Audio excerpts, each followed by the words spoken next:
For since the creation of the world, God's invisible qualities, his eternal power and divine nature have been clearly seen, being understood from what has been made, so that people are without excuse.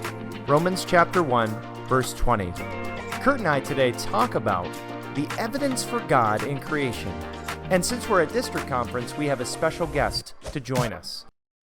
Hello, Plymouth Alliance. Welcome back to the PAC Podcast. We are here, myself, Kurt, and we have a special guest for you today. Cody Welski from Trinity Alliance Church is joining us today. How you doing, Cody? Hey, good. I'm glad to be here. Thanks for having me. Yeah, absolutely. We're at District Conference, and for those of you guys that don't know, District Conference is a gathering of pastors all over the Northeastern District, which is primarily New York, but parts of Northern Pennsylvania. And what we do is often related to district business and things like that. We have committees, we have different things that we have to do. There's governmental structures that we won't have time to get into, but all of that, very important work. And if you ever have questions, pull Kurt aside, pull me aside. But this is an opportunity for us to be with other pastors. So we grabbed a pastor who is now a senior pastor at Trinity Alliance Church, Cody, right? Yeah. Congratulations. That's really cool. Thank you. And you were a youth guy, right? Yes, I was a youth guy. 100%. We've worked together. We've done some combined youth events with Cody, and now he's leading a church at Trinity. You might know me from Delta Lake. That's right. Around beating around there. So and Trinity's not too far away in Rochester, New York. So. No. Yes, very important ministry over there. Yeah. Beautiful city, Rochester. Yeah, thank you. Yeah, that's good. It's got a lot of good food, a lot of good pizza. Mm-hmm. Oh. The chicken wings are okay. Okay. Got to drive another hour and a half to Buffalo for those. Yeah. They don't do Hoffman hot dogs in Rochester or Riggies. Really? Yep. They have these things that are called Frenchies. That's like a white sauce. Okay. It's like a Riggy white sauce. Okay. Is it good? I don't know. I haven't had it. But it's not. I really want the Riggies, but nobody doesn't. Yeah. And they have these, I don't know, these hot dogs. They start with a Z, Zinglers or something like that, but they're gross. Hoffman's are the way to go. Yeah. Okay, that's good to know. I like that. So we're talking about evidence for the existence of God, and this week we're zeroing in on creation. I think of Romans 1.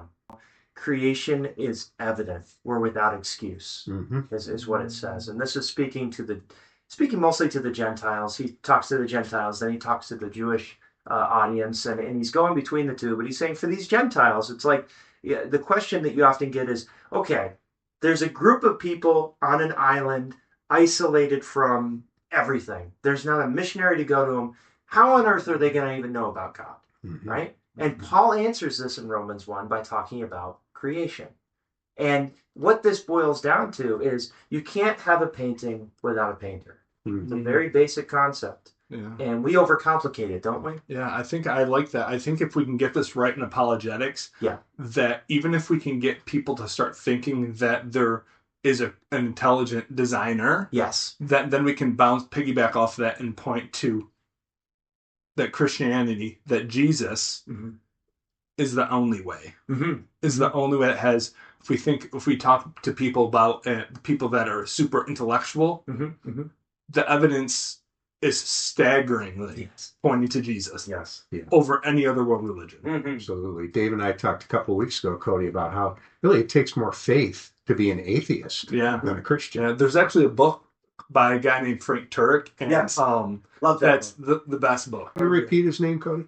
Frank Turek. Turek? Turek. Yeah, okay. Turek. That's a good name. A guy that's dyslexic and then a guy who has ADHD. That's right. Two of us together, we made it work. By the book, Yeah, it's, I don't have enough faith to be an atheist. Yeah. Nice. I love that. Remarkable book. I mean, if you want to start with apologetics, there's a lot of books you could use, but I think that would be a great starting point because he builds the case for Christianity from the bottom up, starting with truth. Is there such a thing as objective truth? So objective truth basically means 2 + 2 = 4, and that's an unchangeable reality. You could also call it absolute truth. And if somebody tells you, I believe in relative truth, Jesus doesn't exist because I don't feel that he exists. 2 + 2 = 5 because that's what I think is true. The problem with that reality is if somebody tells you that absolute truth doesn't exist, just ask them simply, is that absolutely true? It's 2 feet firmly planted in midair. It doesn't work. I actually have it right here. He does 4 things. Does truth exist? Right. Does God exist? Mm-hmm. Are miracles possible? Because the most important miracle happened. Right. Is that a God created something out of nothing. And scientists talk about the Big Bang and all that, but what if the Big Bang and God speaking were the same event? It's just we have the person that caused it. We know the person who causes it. And then the last one, is the New Testament true? Is it historically reliable? Mm-hmm. Mm-hmm. That's good. Those are the 4 things that he touches on. That's right. Sounds like a good book to get a hold of. Yeah, it is. You know, that's always something, Dave, that for me as a Christian has been a huge encouragement. And that is the thought, okay, if the Big Bang were the cause of this universe, then where did the raw materials come from? Where did the protons come from? Where did the neutrons? Where did all that come from to allow the Big Bang to happen? Yeah. And to me, there's only one answer, and that is that God created out of nothing, as the Bible says. In Psalm 33, if people want to look for a couple of references, Psalm 33 gets very specific about how God spoke and these things came to be. In verse 6 of Psalm 33, by the word of the Lord, the heavens were made, and their starry host by the breath of his mouth. For he spoke, verse 9, and it came to be. He commanded, and it stood firm. And the evidence of God in creation. I mean, I look at Cody and I look at you, Dave, and there's 2 eyes equidistantly apart and a nose set in the middle. And how does that happen by chance? If by chance, we'd look very odd. But we're put together in a symmetrical, understandable way. Right. And I like how even in that passage, God spoke, which points to something intelligent. Right. And then we see in Genesis, God spoke and there was light. God spoke and there was the fish. God spoke and there was the birds. And then he goes on and then God spoke and said, let's create man in our own image.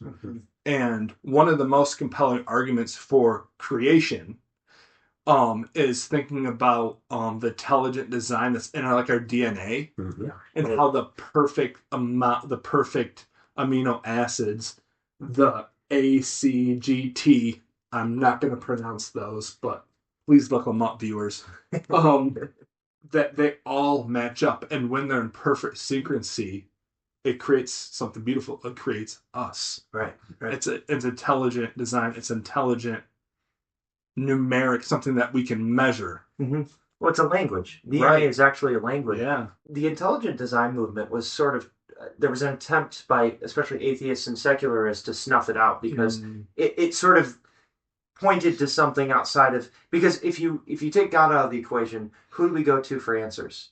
And ultimately, who am I accountable to? Right. Nobody. Yeah. So if God's out of the equation, then for a lot of people, there's a lot of reason behind that. But ironically, with the intelligent design movement, there were agnostics and atheists who said, no, this is a better explanation than evolution. Isn't that something? And that's why they called it intelligent design, because they're like, science only goes so far, but these things look and appear designed so there could be a designer. Now, if we're being totally transparent, they might say it was an alien, it was whatever possible, you know what I mean? Because we're talking about a variety of things. But we can point to that and say, no, that's a piece of the puzzle here. You know what's interesting?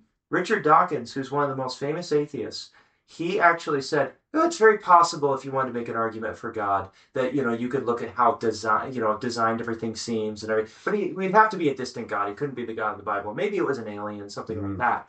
But that's one thing. But going back to what you talked about with him speaking things into existence and existence itself, how does time, if time had to begin, then you need something outside of time, something timeless. If space were to begin, or matter, you would need something immaterial. And in order to create, exactly, in order to create something out of nothing, you would have to be all powerful.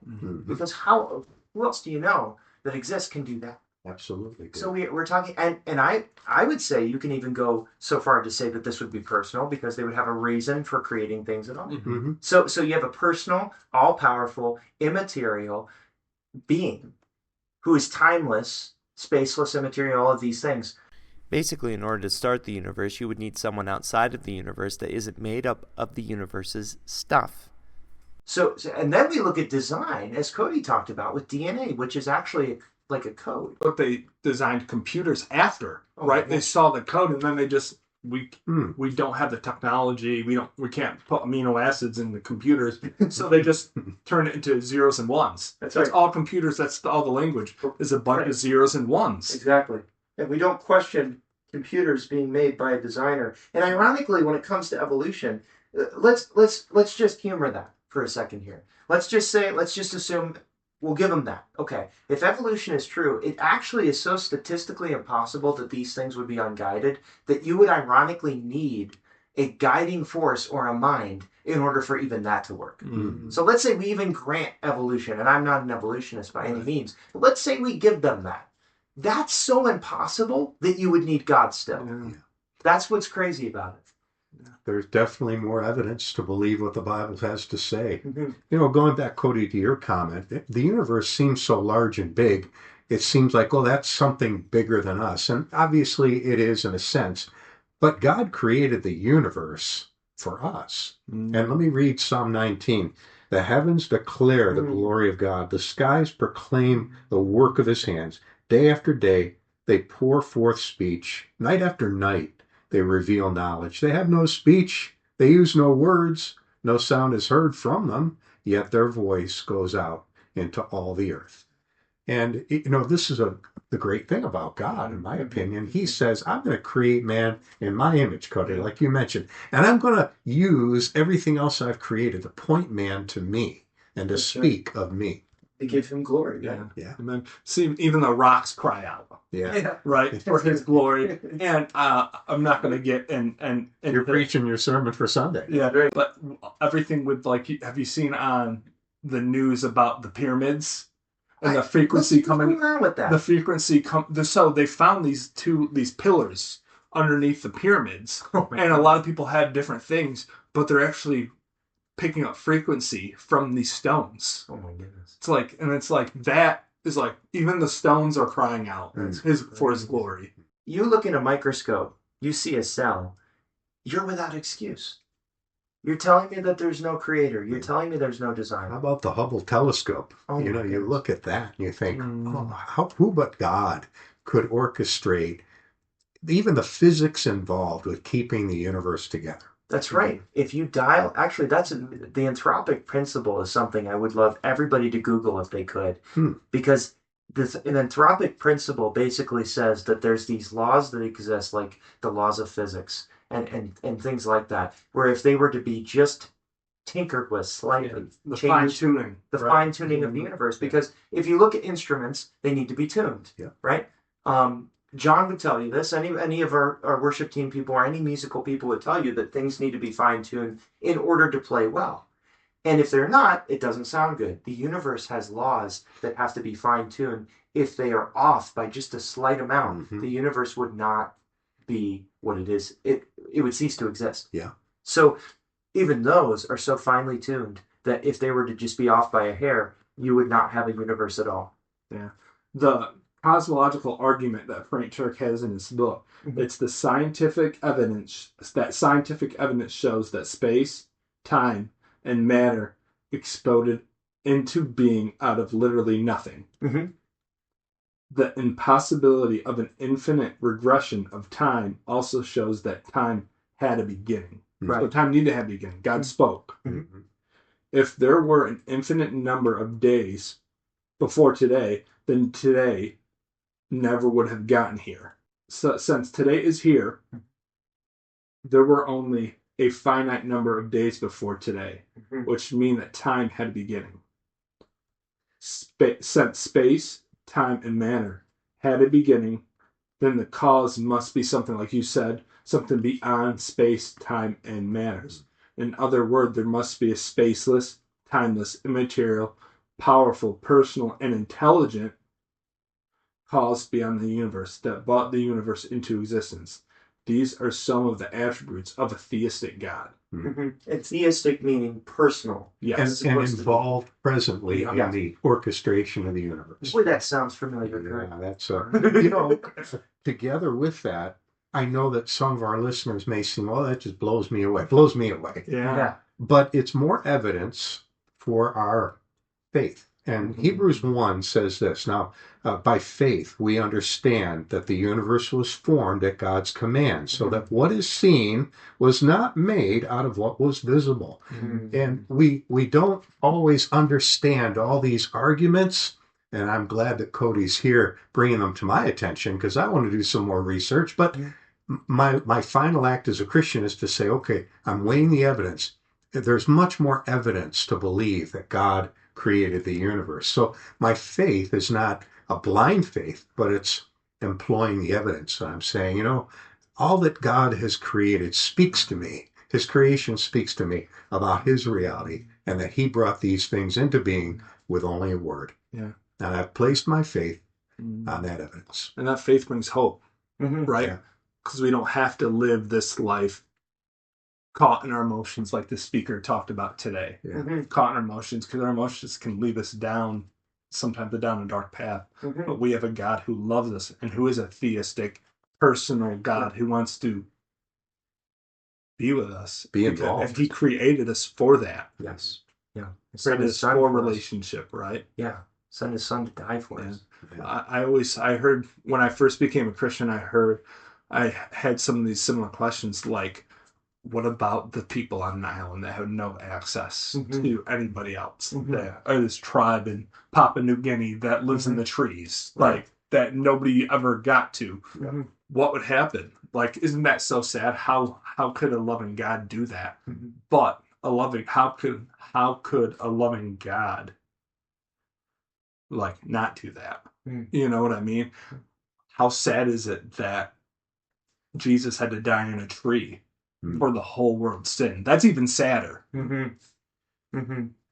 And we didn't deserve it. No. And you look at the majesty of the universe and creation, you look even at your own hand and see how that, again, we live in a fallen world. I'm not saying everything's perfect, but at the same time, you look at all of these different elements. It should humble us. It should encourage us, edify our faith, and build us up, and point to God, and cause us to bring him glory. Yeah. So. Amen. Thank you, Dave. Yeah. Did you have any? You're flipping through. Okay. You're cooking something over there. I'm cooking something, but I gotta find it. He is the image of the invisible God, the firstborn of over all creation. For everything was created by him, in heaven and on earth, the visible and the invisible. Whether thrones or dominions or rulers or authorities, all things have been created through him and for him. He is before all things, and by all things holds together. He is also the head of the church. He is the beginning of the firstborn of the dead, so that he might come to have the first place in everything. For God was pleased to have him have all his fullness dwell in him, and through him to reconcile everything to himself, whether things on earth or in heaven, by making peace through his blood shed on the cross.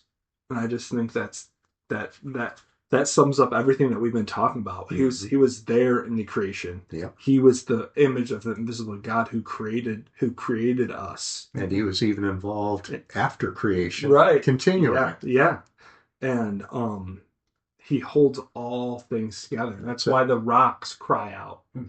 Glory, glory. That's why I saw this picture of, that verse. I'm paraphrasing it, but he knit us together in the womb. I saw this picture of these hands knitting together the strands of DNA. Even that strand and knitting looks just like somebody knitting something together. It just blows my mind. Well, if you look up the protein molecule laminin, this is one of those molecules that really holds things together within that protein. This is the thing that holds the protein molecule really together. And if you were to stretch it out, it would be in the shape of a cross. Wow. And, saying he holds all things together, even that image is inside of our bodies. You know what I mean? Like down to the point where it's like, You got to shrink all the way down. Right. There's evidence. You look in a Hubble telescope, there's evidence. You look in the mirror, there's evidence. Mm-hmm. So, and when you look at everything that's material and you say, where did it come from? It had to come from somewhere. Mm-hmm. And it didn't just come from nowhere. God had to create it. That's good. Well, guys, thank you. Thank you. Cody, thank you for joining us. Yeah, absolutely. This was fun. We'll keep praying for you over there in Rochester. Thank you so much. Thank you for doing good work there. Thank you. Thank you for the work that you guys do. Yeah, thanks for joining us. Absolutely. All right. Well, thank you, Plymouth. We'll see you guys next week.